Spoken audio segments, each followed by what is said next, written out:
To add a custom domain to an AWS Amplify app, start by logging into the AWS Amplify console and navigating to the app you want to configure. In the App Settings, click on the Domain Management tab. Here you will see an option to add a custom domain. Click on this option to begin the process. Next, enter the custom domain name you want to use, such as example.com, and click Save. AWS Amplify will generate a unique verification token that you will need to use to verify domain ownership. To verify domain ownership, you will need to create a TXT record with your domain name system provider.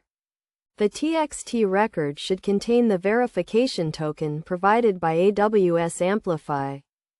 After creating the TXT record, return to the AWS Amplify console and click Verify.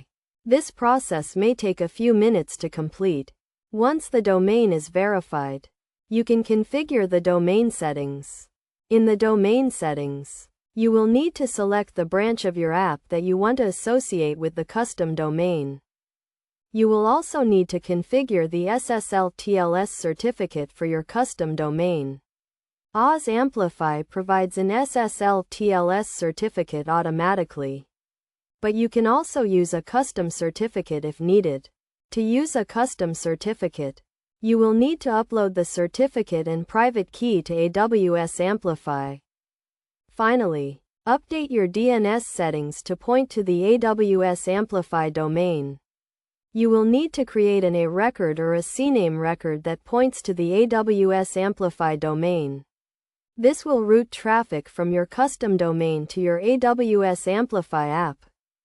Best practices for adding a custom domain to an AWS Amplify app include using a secure SSL/TLS certificate, configuring domain settings carefully, and testing your app thoroughly after configuring the custom domain.